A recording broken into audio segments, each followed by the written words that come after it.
Flat Earth Clues, Part 8, The Creative Force. This Flat Earth perspective takes a look at the design from the ever-present why standpoint, and although it will review some of the dome technical features already discussed, I'll try to do it from a different angle, or more specifically, why I might build it.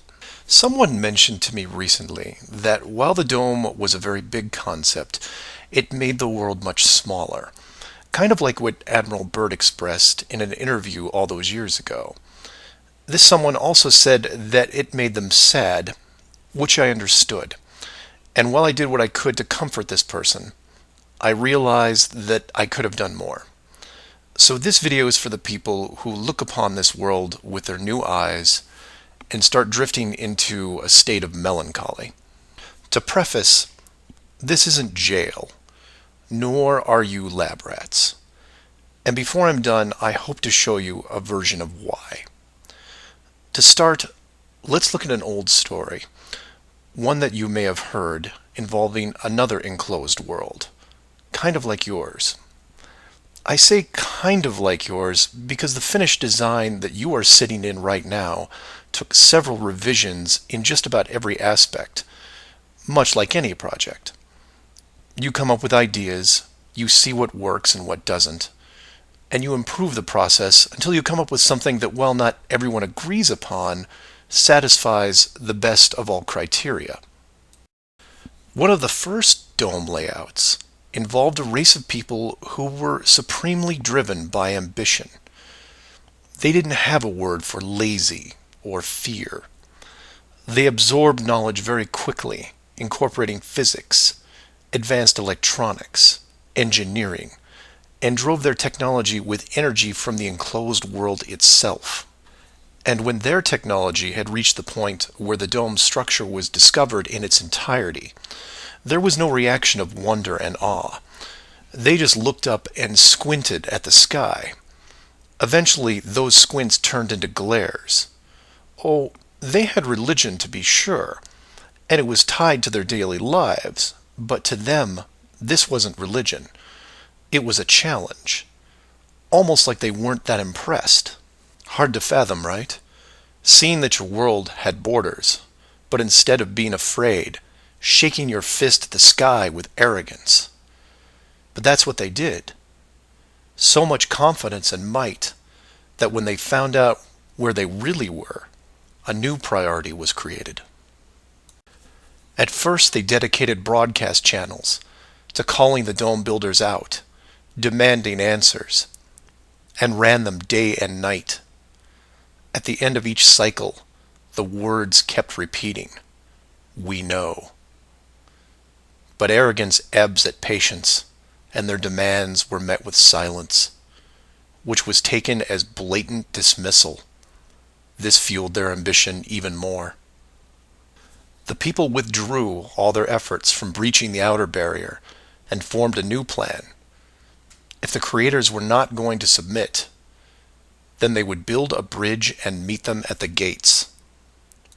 So a building was designed. But to call it a building was to call the pyramids a sand castle. It was the greatest structure ever conceived, at least to them. It was to be over 30 miles wide and hundreds of miles high, enough to reach the dome ceiling itself, where they would meet the builders face to face. They abandoned nature completely and pushed aside ecologic systems to accomplish their goal. They cannibalized entire mountain ranges, which they used to admire and love, to acquire the raw material for the awesome structure. The work crews built with flawless precision, and it was obvious that it was going to succeed. A bridge to the edge of the sky itself. The work would only pause long enough for the mighty armies below to look up and yell, "We come for you," so loudly that on a clear day you could actually feel the dome shake. And the creators, faced with their first great challenge, decided to start again. And the people were changed, their language fragmented so that the builders couldn't continue. The tower was dismantled, their technology removed and forgotten, and the people scattered. a new group was introduced to the dome, divided in every way imaginable, so that unity was next to impossible, and everything slowed down. Languages evolved and devolved into other dialects, and the languages produced text, which produced different forms of culture, and some amazing things began to happen, the most important of which was the arts.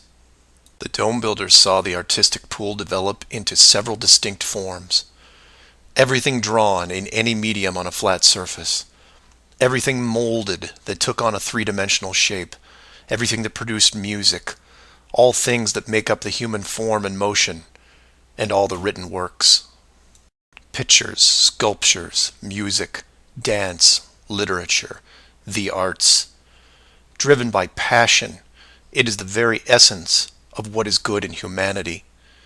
Once this was recognized, all dome methods put in place were to cultivate and enhance this process. Land masses were adjusted with geology and temperature to support every kind of terrain, with mountains, rivers, oceans, plains, forests, jungles, deserts, all of it stunning, all of it stimulating the human mind, nourishing it. And the modifications continued, with seemingly endless shades of weather. The sky was overhauled, a moon added, and layers upon layers upon layers of stars, so that one day, when the people were able to see further than their own eyes, there would still be something new to see. And the arts flourished, but there was a cost. The languages and division of cultures had put the population at odds, and wars were raging at regular intervals. The dome builders debated if the price was too high. Plans were drawn up to make more changes, until they noticed that the arts thrived even through the worst of conflicts, producing grace and beauty despite their burning world. It was wonderful and terrible at the same time, and the debate outside the barrier continued to intensify until a majority spoke out and said, "This world is a creative force, and we must see what it leads to. The barrier must be hidden at all costs." So the globe model was put into the population, and both science and religion adapted to it. The arts grabbed onto it like a new drug, the creative minds of the world exploding with new concepts. Their universe was now infinite, and the rules changed. Science then led to science fiction, which opened up everything else. Books, pictures, sculptures, dance, and music, all reaching deep into space. Decade after decade of wonderful possibilities, rising above the ashes that were at their feet.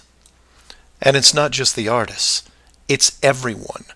You affect others, who affect others, who inspire others, who build it, paint it, sculpt it, sing it, who then put it up on a pedestal and hold it under the light and say, "This is a piece of who we are." And for every one of them, there are hundreds of others who, for whatever reason, were unable to express the songs and images and stories that are in their heads. Imagination is far more important than knowledge because it is limitless. It is your shield, your sword against the cruelty of destructive forces. There are those right now who live in chaos, whose life is surrounded by a swirling nightmare from which they think they'll never escape. These are the true warriors of the world, and they are far braver than me. I am humbled by those who suffer the most. Know that mountains were built for you. Oceans were built for you. All of this was built for you, your struggles and your trials by fire. It may be today, it may be tomorrow, but one day the curtain will close and this stage will be struck. And when the dust settles, no matter where you are right now, you'll see the big picture and have new eyes, and you will be shown what wonder really is. And as you leave this most magnificent of theaters, heading towards the next, my hope is that you'll pause, look back at the stage and say, I was actually in it, right there in the thick of things. And it was a sight to see, because it really is a hell of a ride. Imagine what the next one will be like.